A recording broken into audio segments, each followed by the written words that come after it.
So yun guys, isa na tayo sa ating second racket. Dito na rin tayo sa comments sa ating post. Unang-una, sabi ni Lethal Badminton, what's your preferred partner? Skilled or has great attitude? Yung may great attitude pa rin. Kasi ibang mga skilled na anoy sila pag nagkakamali ka. So yun na rin po kayo ng Dasma Cavite. Sige soon. What will happen if I put max tension na rep? Hindi nga natin sure ano yung max tension ng rep guys. Ano ba yun? 30 ba yun? 28? 26? Ano much better for intermediate players? Apex, Yonex, Victor, Outsport? For me, idol, depende sa budget pa rin. So any brand basta pasok sa budget mo. Sabi nga nung iba, wala daw sa racket yan. Best budget meal shuttlecocks po. For me, ginagamit ko kasi guys, Lingmei, shuttlecock, TCX, XP2. Ano speed ng shuttlecock na ginagamit lagi sa tournament sa Pinas? Alam ko 77 or 70. Correct me na lang guys. Correct me. String naman control, Aerobite or Aerobite Boost, BG80.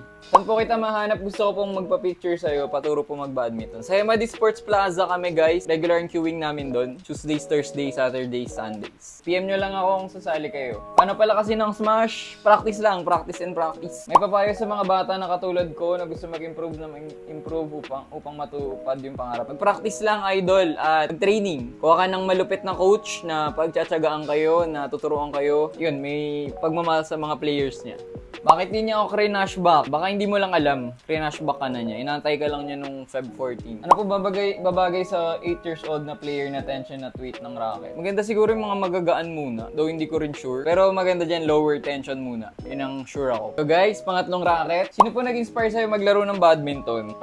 Nag-inspire na magpatuloy, meron. Mga idol natin dati, sila Lindan, Lee Chongwei. Prefer nyo QI or 88D Pro? Ayan, magkaiba naman ng price range yan, idol. Syempre 88D Pro tayo. Isang tag 18,000 at isang tag 1,500. Kaya ano yun, mga reserve racket kaya niyang Apex tsaka tong QY. Paano mag-improve? Ang hirap talaga. So ayan, training guys, tsaka yun nga, consistency lang sa pagpa-practice. Okay lang po ba mag-jersey kahit wala kang ka-team or beginner pa lang? Oo naman. Pwede ka bumili dyan sa online. Ganda pa ng mga design. Paano po makapasok sa varsity at anong magandang raketa? Sa varsity guys, kailangan talaga matinding training. So kasi mga kalaban mo dyan, nag-training din na malala. Bakit nilalagay sa freezer yung shuttle? Sabi nila, nakakatibay daw. So ngayon, itry Gagawa tayong content niyan kung effective ba talaga pag nilagay sa freezer or pina-steam man, mainit naman. Pinakamura na racket na original, sabi ni U1 Rigozum, Outsport RR.